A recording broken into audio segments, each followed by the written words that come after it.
you doing?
Let's see. Shred without using what? Every fretting finger? Oh, like with one of them? Or two?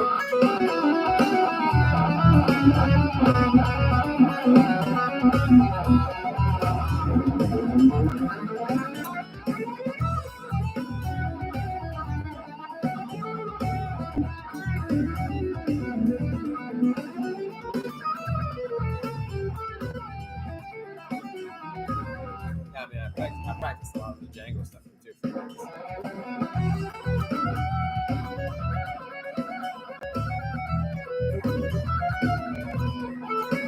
Obviously not.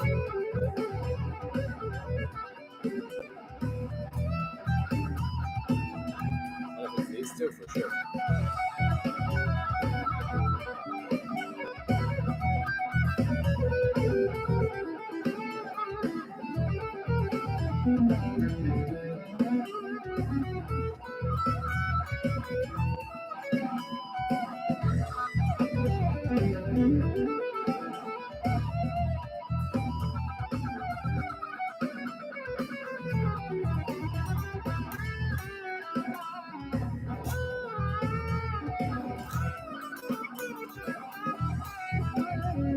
Working on that ending. Derek Jarvis. Waiting. Putting that in time is not that easy.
Okay, so it's like if you're trying to get to the ninth, bending from the flat ninth, but you're really sliding from the major seventh.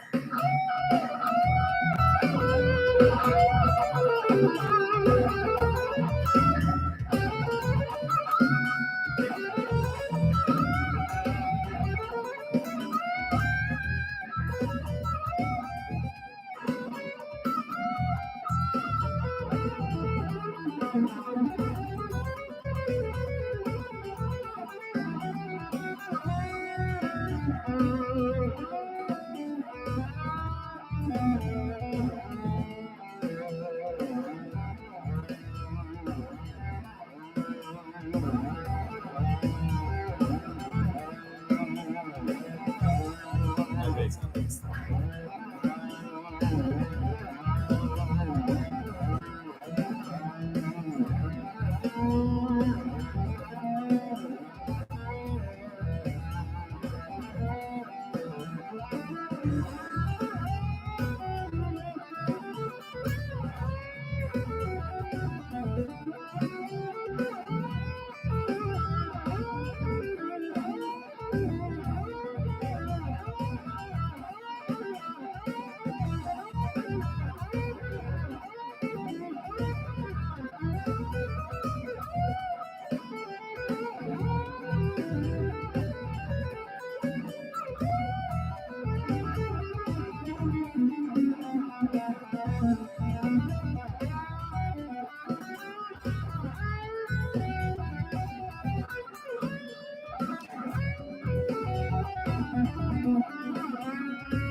So sick. I'm gonna get that slow G minor track. That's like my favorite articulation now. I just figured it out. I figured it out like right now. Man, you gotta start doing that shit all the time. Yo, man, I've been geeking out on your Holdsworth videos with Brett Stein. We just did a voicing one today. Oh my god, it was so sick. Some of the voicings he showed me, like it'll make you wish you were never born. Yeah, it was like, my god, there was this one. Check this out. This is the hardest one. This is a D minor. Right?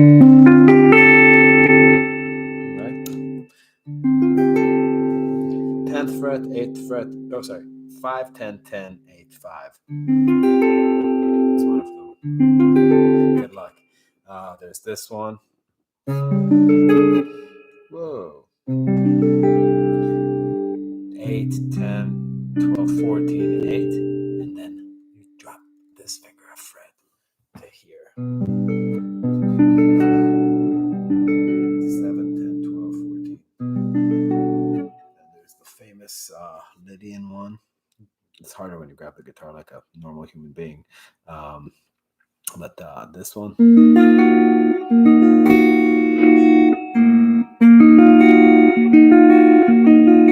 Right, that's like a B. There's this one. There were the cool ones from yeah, it's gonna be out Friday, but this one, that's just an easy one. But this way of like playing a C major 7, this thing, super cool. All these. You showed me so many. This one's really cool. It's a G7, right? So 2, 5, 1 would be like 2, 5, 1. In Holdsworth. But there are really cool ones. There's this one. No, it's just here.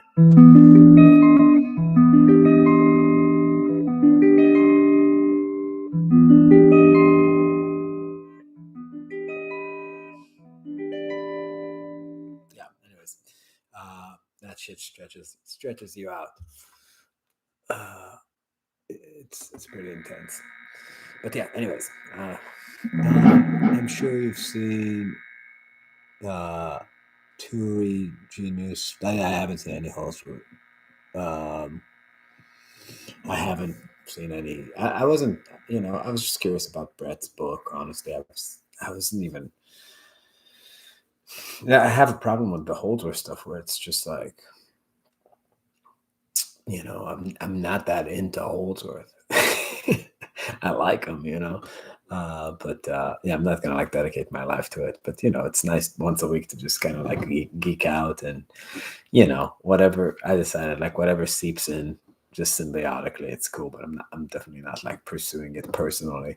Like I'm much more of like an inside kind of guy at the end of the day. Like, I mean, I play out, but it's just like, out in, and like, a lot of like rock and blues stuff. You gotta go with what you like,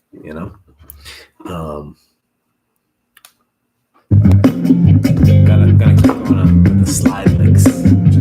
I just figured something out because I would always do half step bends, right? Like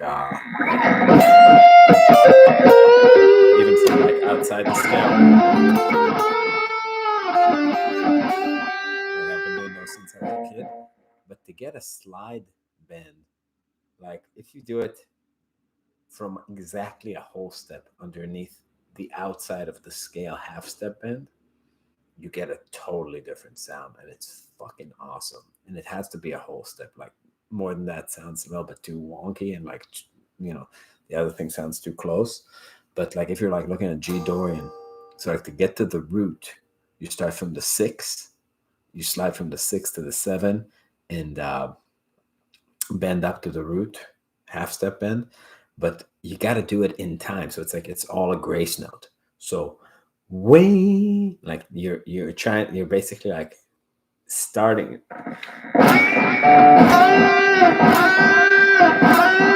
And then I also figured out that to get that Derek Truck sound, there's 2 ways to do it. One of them is you rake through the strings, but like you keep the palm of your, like it's mostly down the B string, it could be down the G string too, or the high E. But let's talk the B string. As you rake, you touch the palm of your hand to the bottom 4 and grab the top string to where you have to mute or it gets messy. This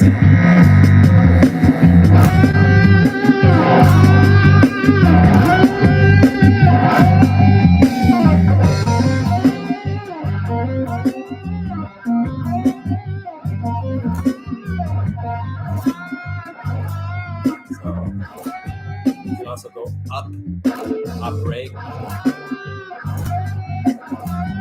then drop that downstroke with the mute.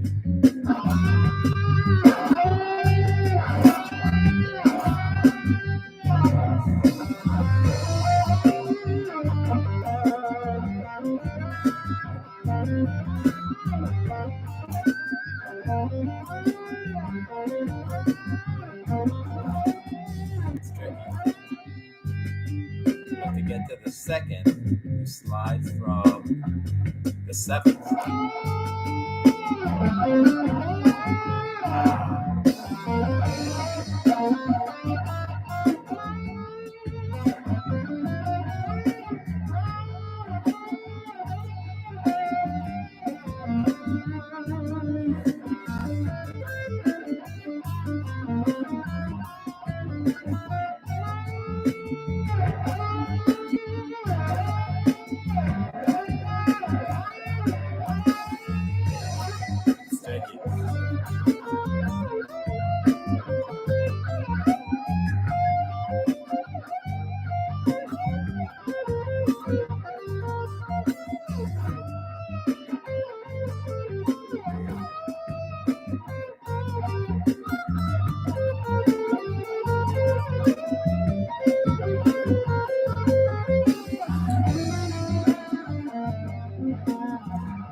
How do you do it?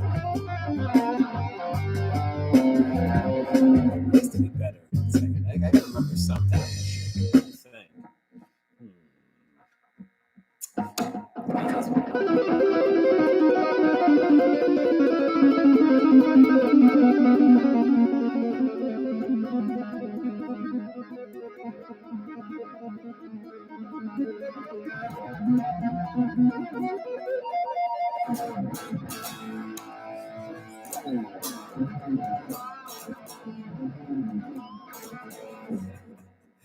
I don't know. Kind of.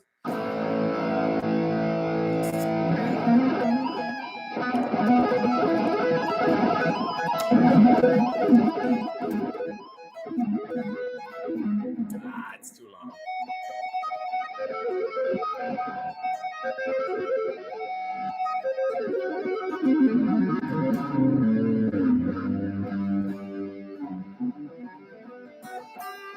I don't know. Did I get an E for effort?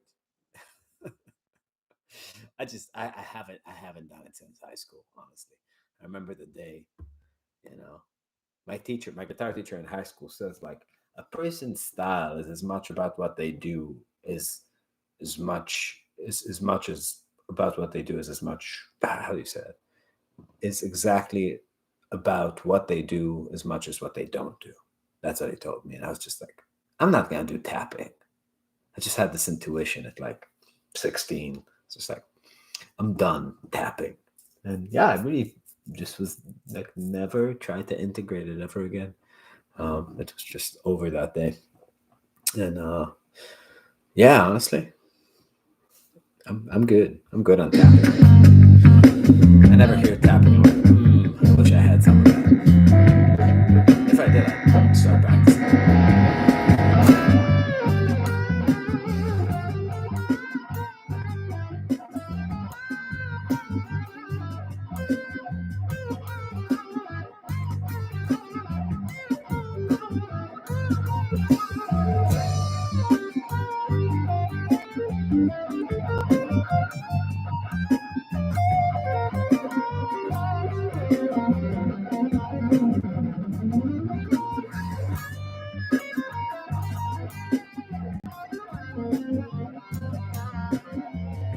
For me, it was for sure Nuno.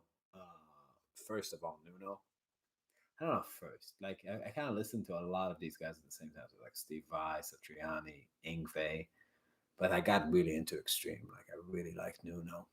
I never was super into Van Halen. Never. It was kind of like I grew up in the. I started playing guitar in the late '90s, early 2000s. So it was like old music by the time I was around. Just wasn't like I was like I checked it out, but it sounded. I don't know. I was kind of like in the already listening to the generation after that. I didn't say I love Steve Vai. I just said, now I don't listen to any of that stuff. Greg Howe, I like those. Like the first album's just rocking. Greg Howe, and like introspection, and that was kind of like my introduction to like shrapnel kind of fusion. And then quickly it went to Tech, and I found out about like Scott Henderson, Frank Gambale, Alan Holdsworth. And then I sort of like, especially Scott Henderson, it's just like, that's the shit. And then I went to college, and it was more like Matheny. I listened to a lot of Matheny and some Schofield. I listened to everybody, I started listening to like the guys who were hip in New York at the time, like Kreisberg and Rosenwinkel and Ben Monder. And then I decided I don't like that music.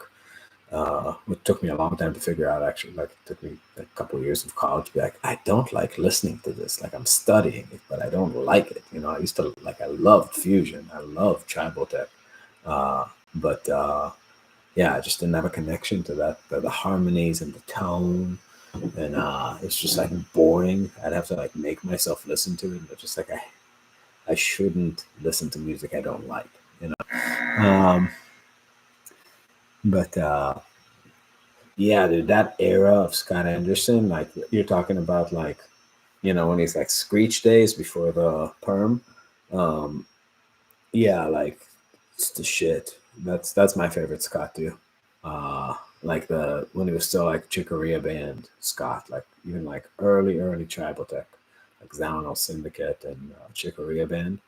Yeah, he it's when he went Strat, like those first two blues albums are great albums. Like there's nothing like I have nothing bad to say about them. But after that, it was just like the excessive whammy bar. Um, King Cockroaches, yeah, that era is just like the T Lavitz album too. He plays his ass off on that, and yeah, that was like when he was digital. He thinks his tone sucked back then, but it's just like it wasn't about like I don't even, like it fit his playing so well, and he wasn't, and he had like this perfect blend of like outlines and blues and interesting rhythm, and that thin tone fits in that kind of music. It's not guitar, it's not power trio, right? It's like if you put Hendrix or Stevie Ray Vaughan in there with their tone, it'll be too massive. You couldn't.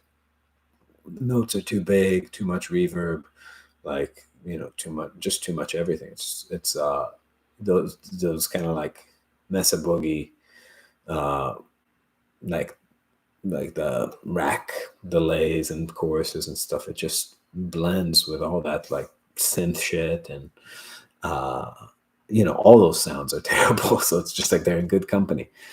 uh I don't like Mike Stern very much, no. I listen when I was a kid. I had that like Upside Downside, whatever it's called, album with Jocko. Yeah, I don't know. It's like he plays. It's like really cliche kind of like Pat Martino, like lines, like it's just like the same old like you know bebop lines, and like every solo there's like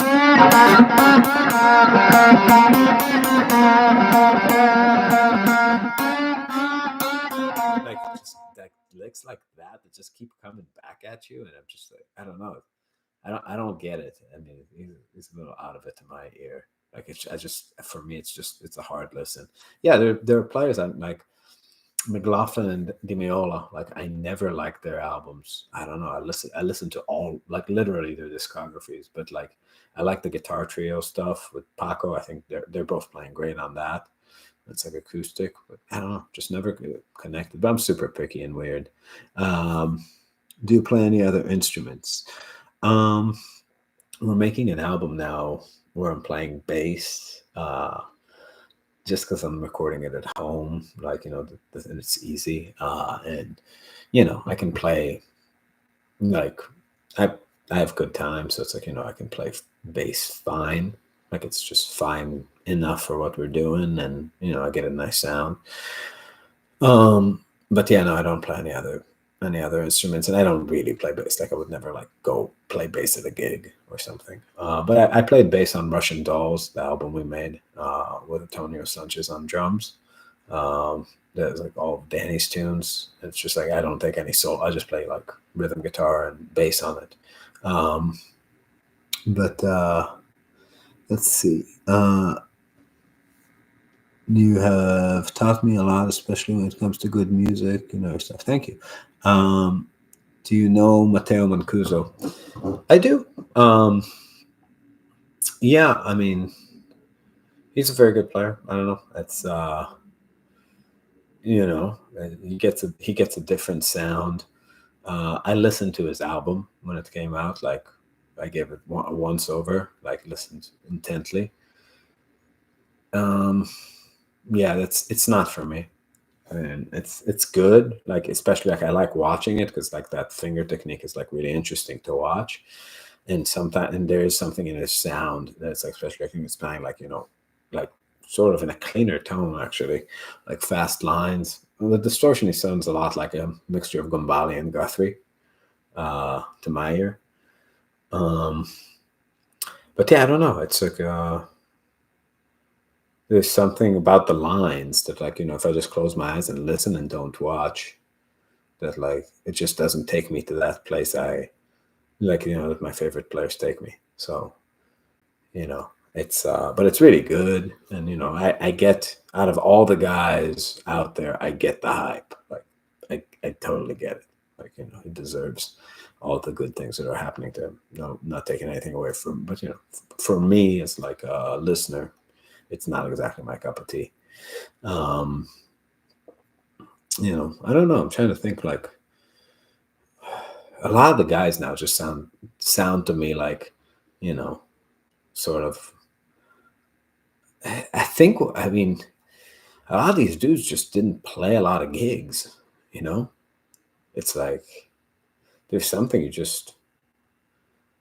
else that's supposed to happen that hasn't been really happening with a lot of people in the generations. Like, like they're more practiced than ever, and they have they have like better teachers and better access to information, and everybody's sort of learning on YouTube, myself included. Like, I was like spending some time with Jimmy Herring licks, like, 25 minutes ago. And when I was growing up, that was like, the thought, like when you'd get like one of those REH tapes, it would be like, oh my God, I just saw how Ingve did a thing. And it's just like, you'd spend so much time just like rewinding the VHS, and the generation before that just had to listen to records and guess. Um, but like for me, I just played 2,000 gigs. Uh, and just something that happens. You just like playing live. You know what I mean? It's like it's like you're testing, the hypothesis of your ideas in the practice room against reality. And if you do it every night, if you're touring and you have to do it like every night with the same material and you're improvising every night, you just get to see what works and what doesn't work. And it seems like that process is missing. So it's like, at best now it's sort of like, it's classical musician mentality in jazz. People just executing. It's a show and tell, right? They worked out lines at home and they're just showing them to you. And some people are just amazing at it, right? It's like Mateo's like a good example. Someone who's just like amazing at it, and gets like the cleanest sound. And also, I get it. Like, it's like you see, there are other people who play with their fingers, but there's nobody who gets that sound, right? It's like he figured out some shit with fingerings and also with touch and with, just he has a sound in his mind for how, like, there's a lot of impact and his time's great. Oh, and his choice, it's all good, but yeah, I don't know. It's like you listen to like the Travel Tech Scott Henderson, or like that first Greg Howe album, or Nuno playing on those, like the first 3 Extreme albums, or even like some Schofield stuff, some Jeff Beck shit. It's on a different playing field. To my ear, like I just and I really like listening to music. I study music on YouTube, but I hate watching music. I don't need to see somebody playing it. You know what I mean? Like I like listening to live albums, but I just like listening with my eyes closed. And like, I there's something like great solos, like a good Michael Brecker solo just smashes you. You know what I mean? Just like he fucks you up. And yeah, that stuff just doesn't do it to me. You think alike in several points. Forgive me for being how old are you? Oh, I am 38 years old. I'm 30. I was born in 85. So, I don't know. Not young anymore, but you know, I feel like it's good. I have a child, so it's like that's the only thing that makes me feel good about getting older. I'm like just like yeah, I was supposed to do this shit.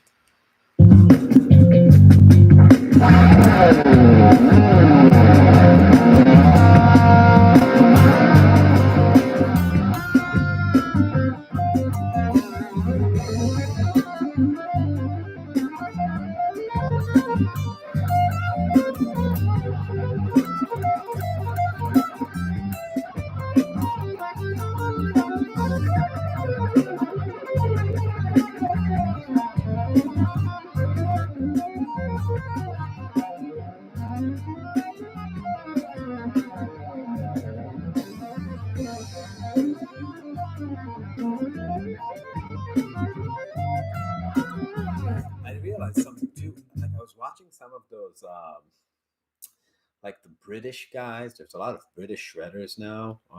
Forget his name, Tom something. It's like a legato player. And he's like the white man's Greg Howe. That's how a friend of mine calls him.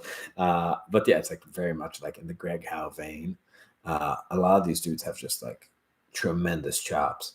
But it made me realize something that like I gave up a long time ago with the gypsy jazz, because people ask me like, does playing gypsy jazz like negatively affect your technique? And I was always like, no, it's just different. And then I realized like, man, for legato playing, what it made me do is just lift my hand off the guitar. Like it's super unnatural for me right now to palm mute. And even when I'm playing like gypsy jazz has no muting. Your left hand isn't muting, your right hand isn't muting. There's just no muting in the style. So it's built on the fact that you're not going to hit something that you're not intending to hit. So a lot of times when I'm playing fast lines, even with distortion, I'm just pretty accurate. Right? So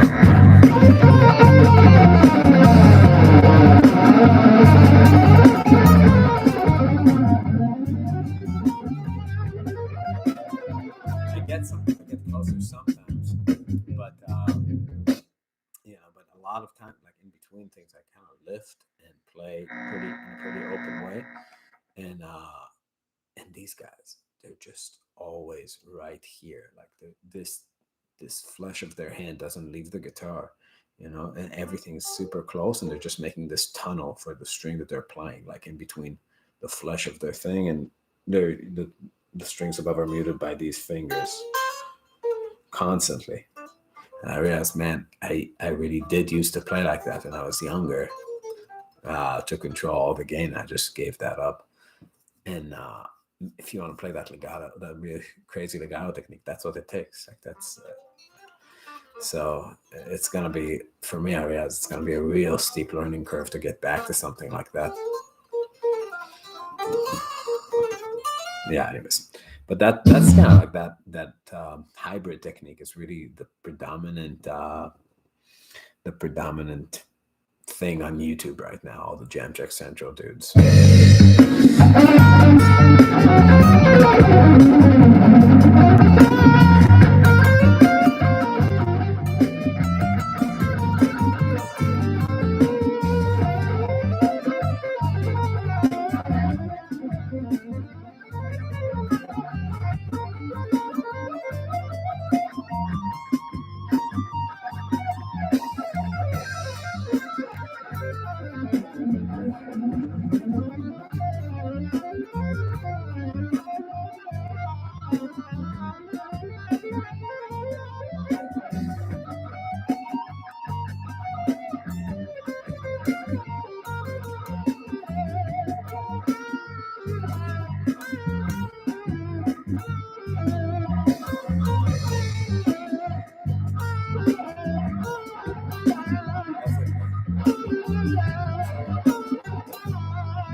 signed up for our Patreon?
Yeah, I know. Jan Ackerman.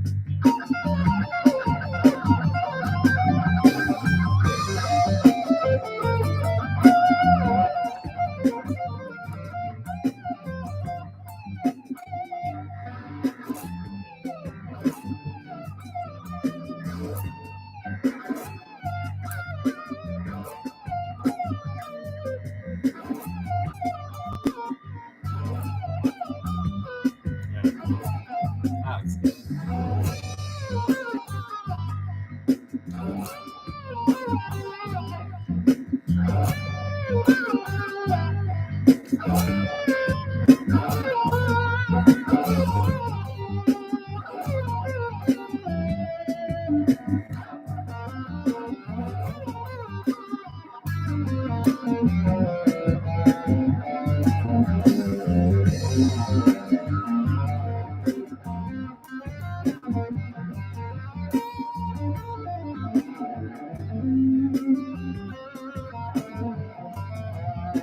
Yeah, if you're on the Patreon, you can just download the app. And if you have questions about like technique stuff, just hit me up on the chat. I encourage people to do that. I'm pretty open about how I do things, you know.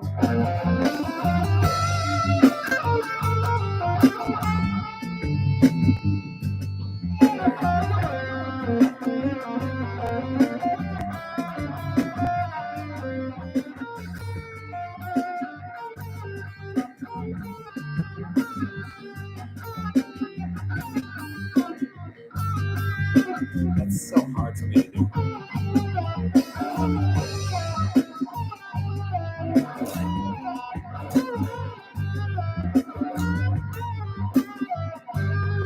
Derek Truck's little thing, like.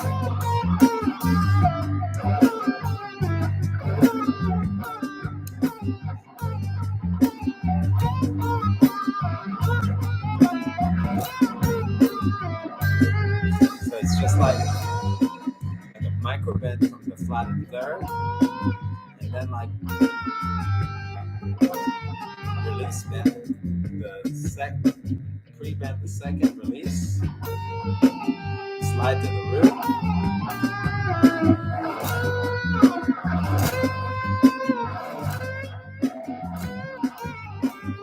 At the time, wait,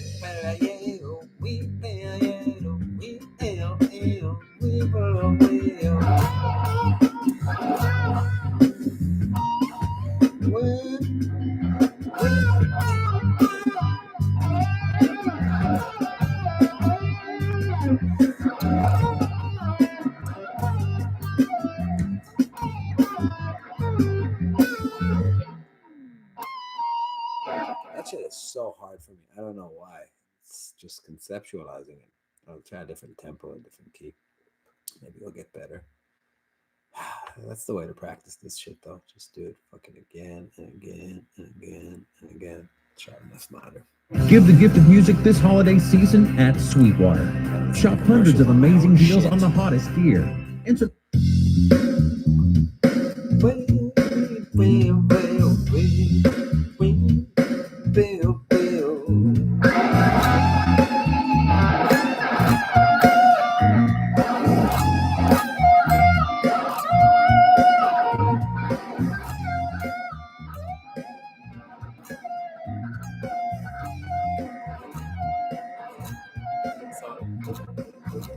The thing is, so it's like you got a good like upstroke. Like this thing is breaking through and planting the mute.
I don't know why it's so hard for me to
What?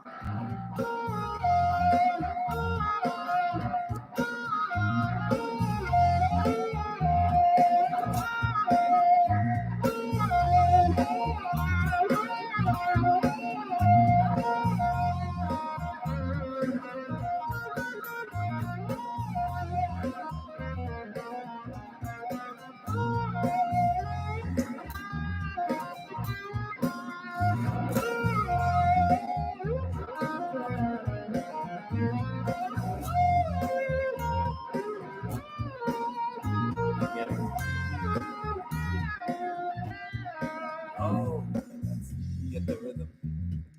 It's hard to just get the rhythm articulated before you get to the effects. You gotta get that wee wah in one string.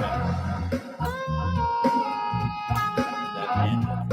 Wee at the dot, wee at the dot, wee dot, two. So let's just. So this hand's just playing quarter notes.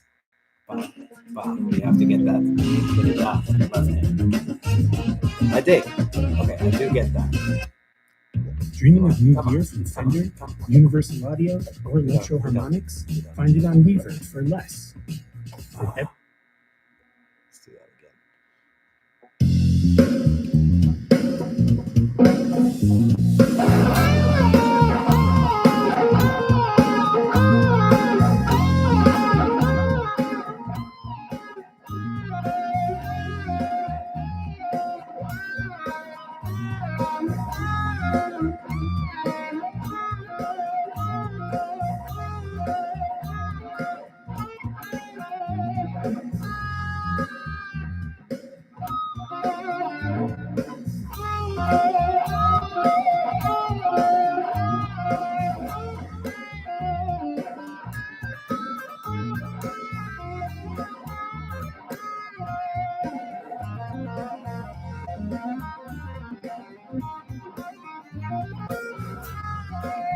I think I made that track myself.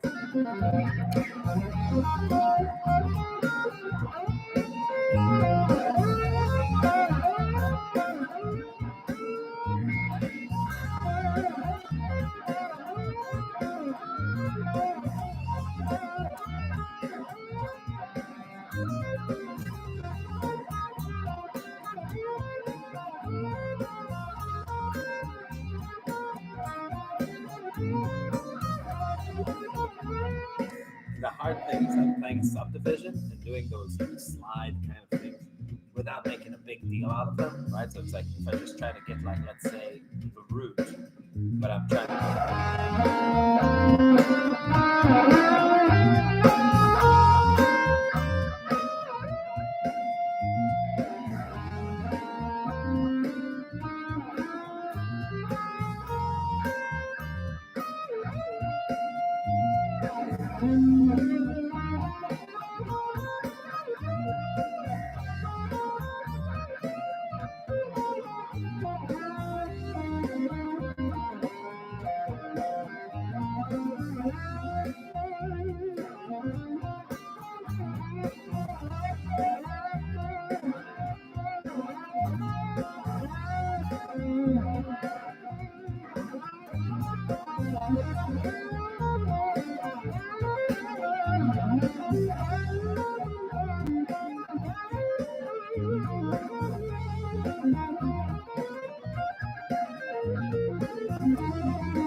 About Derek Gable from Brett. You don't know the other guy.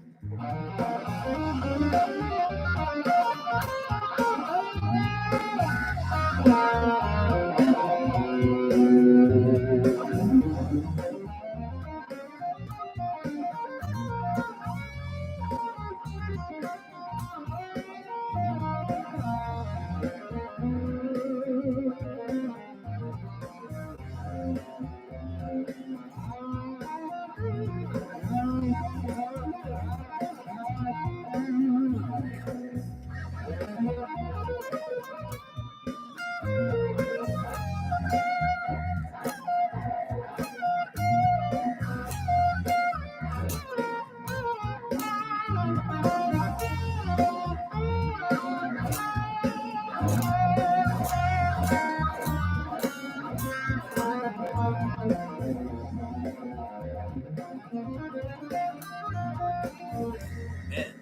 I think I understood something tonight, like right now.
That's so sick.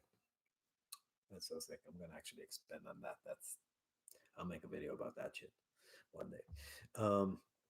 Cool. It's probably enough for me. I just made today. We made like a Robin Ford challenge. It's gonna have 8 episodes, eight like licks, and then a Joe Pass.